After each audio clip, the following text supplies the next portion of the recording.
नमस्कार। स्वागत है आपका न्यूज नशा में। लेकर आया हूं आपका अपना कार्यक्रम। जब सत्य डोलता है तो अशोक वानखेड़े बोलता है। कल एक बहुत बढ़िया खबर थी, लेट आई, तो मैंने सोचा आज इस पे बात करें। हमारे रक्षा मंत्रालय ने यह तय कर लिया है कि 2024 का जो गणतंत्र दिन होगा वो विशेष होगा। देश अमृत महोत्सव मना रहा है। 75 साल हो गए देश को आजाद हुए। इसी उपलक्ष्य में स्त्री शक्ति का प्रदर्शन करते हुए, स्त्री सशक्तिकरण दिखाते हुए और महिलाओं के महत्व को रेखांकित करते हुए यह तय किया गया है कि 2024 में जनवरी के जो रिपब्लिकन डे परेड निकली, जो रिपब्लिकन डे परेड जो होती है हमारी, उस परेड में सब कुछ महिला होगा।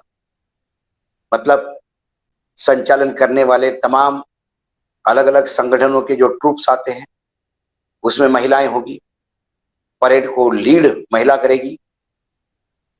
यहां तक जितने भी बैंड के पथक होते वो भी महिला के होंगे। जो टैबलोज होते हैं अलग अलग राज्यों के वो भी महिला सेंट्रिक होंगे और उसमें महिलाएं होंगी।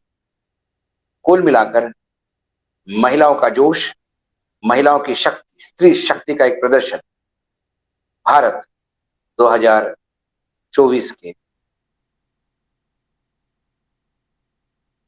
रिपब्लिकन डे परेड 26 जनवरी को करेगा। महिला सशक्तिकरण की जब बात आती है तो मात्र महिला डे के दिन कुछ हवाई जहाज में पायलट से लेके पूरा क्रू महिला का करके महिला दिन हम मनाते हैं।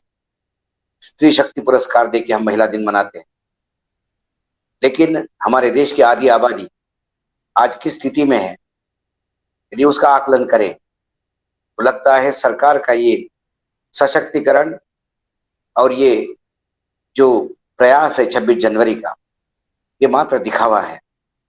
फिर सच्चाई क्या है? सच्चाई नेशनल क्राइम रिकॉर्ड ब्यूरो ने दी। हाल ही के आंकड़े बताते हैं कि विगत 5 साल में, मैं गुजरात राज्य की बात इसलिए करता हूं क्योंकि गुजरात में पिछले 30 साल से राम राज्य चल रहा है, मतलब भाजपा की सरकार चल रही। पिछले 9 साल से तो डबल इंजन की सरकार है। गृह मंत्री देश के स्वयं गुजरात से आते हैं, प्रधानमंत्री गुजरात से आते हैं। जिस गुजरात ने प्रधानमंत्री की एक अपील दिल खोल के मतदान किया और 8वीं बार भी विधानसभा की पूरी सत्ता बीजेपी को सौंप दी, उस गुजरात में पिछले 5 साल में 41,621 महिलाएं लापता हैं। और ये लापता इसलिए नहीं कि एक जगह से दूसरी जगह माइग्रेट हुई। ये वो महिलाएं हैं जिनका या तो हत्या हुई होगी या देह बिक्री के लिए, वेश्या व्यवसाय के लिए इनको बेचा गया है। आंकड़े बताते हैं 2016 जब डबल इंजन की सरकार थी, केंद्र में नरेंद्र मोदी, अमित शाह जी की सरकार थी, भाजपा की सरकार गुजरात में भी थी। 2016 में लापता महिलाओं का आंकड़ा गुजरात अकेले राज्य में, जो एक छोटा राज्य माना जाता है, महाराष्ट्र, मध्य प्रदेश, बंगाल, उत्तर प्रदेश, बिहार के अनुपात, वहां 2016 में 7,105 महिलाएं लापता है। 2017 में यह आंकड़ा कम नहीं हुआ, बढ़ा है, 7,712 हुआ है। 2018 में तो यह आंकड़ा और ज्यादा बढ़ के 9,246 हो गया है। 2019 में यह आंकड़ा 9,268 हो गया है और फिर 20 में थोड़ा घट के 8,290 हो गया है। कुल मिला के पिछले 5 साल में गुजरात महिलाओं को अगवा किया गया या महिला जो गायब हुई है वो 40,000 के ऊपर, यानी 41,621 है। जिस प्रदेश में इतनी राम राज्य जैसी स्थिति हो, क्योंकि भारतीय जनता पार्टी का राज्य तो राम राज्य ही होता है। रावण राज्य की तो कल्पना कर ही नहीं सकते। उस राम राज्य में 5 साल में यदि 40,000 महिलाओं की अगुवा होने के बाद ना पुलिस के पास कोई रिकॉर्ड है, ना पुलिस कोई जांच कर पाई, ना पुलिस उनको ढूंढ पाई, ये स्थिति यदि इस देश में गुजरात की है तो बाकी राज्यों की क्या होगी बताया नहीं जा सकता। महाराष्ट्र में वर्तमान में 70 महिलाएं रोज गायब होती है। यह आंकड़ा उसी जगह का है। क्योंकि मैं मराठी हूं तो मुझे लगता है कहीं मेरे पे आरोप नहीं लगे कि सिर्फ गुजरात को बदनाम करता है, तो महाराष्ट्र में भी स्थिति यही है। और संयोगवश महाराष्ट्र में भी डबल इंजन की सरकार है। तो डबल इंजन की सरकार में क्या डबल फोर्स से महिलाएं अगुवा होती है? सवाल ये है। महिलाओं को आप बचा नहीं सकते। जो महिला गायब हो गई उनको ढूंढ नहीं सकते। महिलाओं को जो वेश्या व्यवसाय के लिए बेचा जाता है उसको आप कमी नहीं ला सकते। फिर किस महिला सशक्तिकरण की बात आप करते हैं? जंतर मंतर पे पिछले 15 दिनों से महिला खिलाड़ी जिन्होंने देश के लिए बहुत अंतर्राष्ट्रीय स्तर की प्रतियोगिता में भाग लेकर मेडल लाए हैं, जिनका आपने स्वागत किया, प्रधानमंत्री जी स्वयं, जिनको अपनी बेटियां बोला है, आज वो बेटियां 15 दिन से आंसुओं से रो रही है और जंतर मंतर पे स्वयं का शारीरिक शोषण होने आरोप लगाते हुए रेसलिंग फेडरेशन ऑफ इंडिया के जो अध्यक्ष है ब्रजभूषण सिंह, उनके अरेस्ट की मांग कर रही। लेकिन अरेस्ट तो छोड़िए, एफआईआर तक दर्ज नहीं हो रही थी। उसके लिए भी उन्हें सर्वोच्च न्यायालय का सहारा लेना पड़ा। और सर्वोच्च न्यायालय की लताड़ के बाद इन होनहार बेटियों का शारीरिक शोषण करने वाला वो गुंडा, उसके खिलाफ एफआईआर दर्ज हुई। एक तो एफआईआर पॉक्सको की है। इसका मतलब नाबालिग लड़की का शारीरिक शोषण। इसके बाद भी आज वो अपने घर बैठ के ललकारता है।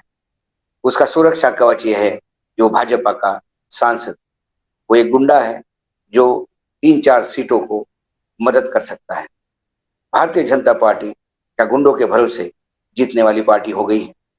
यदि अपने होनहार बेटियों का, जिन्होंने भारत का परचम विश्व में लहराया, ऐसे बेटियों की इज्जत की रक्षा हम नहीं कर सकते, उनकी इज्जत लूटी गई, उसके बाद हम उनको न्याय नहीं दिलवा सकते, क्योंकि राजनीति, सत्ता, चुनाव ये हमारे लिए प्रायोरिटी है।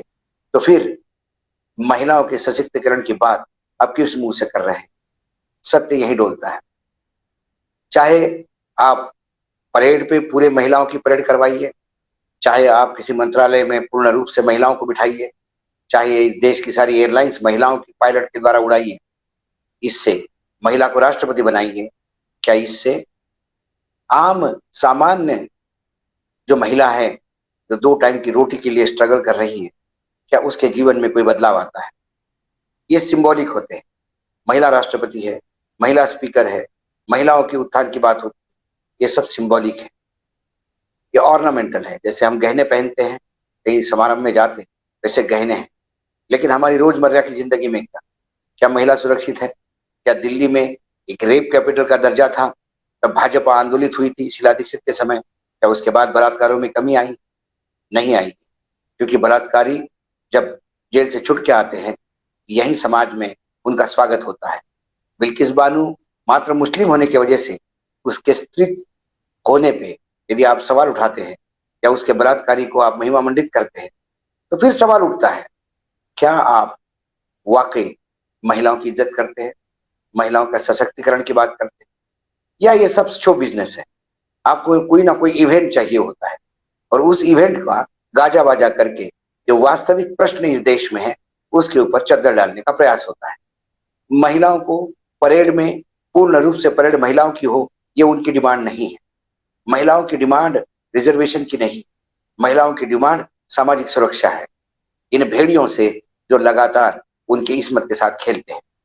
क्या हमारे प्रधानमंत्री जो विश्व गुरु होने की बात करते हैं, हमारे प्रधानमंत्री जिनकी वजह से विश्व में भारत का डंका बजता है, हमारे प्रधानमंत्री लाल आंखों से देख तो चाइना पीछे चला जाता है, हमारे प्रधानमंत्री जो भ्रष्टाचारियों के लिए एक संहारक बन के उभरे हैं, ऐसा उनका मानना है, क्या वो प्रधानमंत्री हमारे बच्चों को न्याय नहीं दे सकते? क्या वो प्रधानमंत्री हमारे बेटियों की लूटती हुई इज्जत रोक सकते हैं? ये सवाल है। ऐसी जगह पे जब सत्य डोलता है तो अशोक वानखड़े बोलता है, इसीलिए जब मैंने ये खबर पढ़ी तो मुझे लगा कि ये भी एक ऑर्नामेंटल इवेंट है, जिसमें सिर्फ बताने की जरूरत है कि हम चिंता करते हैं महिलाओं के सशक्तिकरण की, हम महिलाओं की भागीदारी की सुनिश्चितता करते हैं। लेकिन होता क्या है? होता वही है, बलात्कारियों से पीड़ित बेटियां जब भीगते पानी में अनशन पे बैठी हो या धरने पे बैठी हो, तो उन्हें छाता देने के बजाय पुलिस उन पर लाठियां बरसाती है। ये सच्चाई है, सत्य यहाँ डोलता है, इसलिए अशोक वानखेड़े बोलता है। आज इतना ही, कल फिर आऊंगा किसी विषय के साथ। तब तक के लिए नमस्कार, देखते रहिएगा न्यूज नशा। और आप हमसे जुड़े रहने के लिए सब्सक्राइब करें YouTube पर, फॉलो करें Twitter पर और लाइक करें Facebook पर। और ज्यादा जानकारी के लिए आपको टाइप करना होगा सिर्फ न्यूज नशा।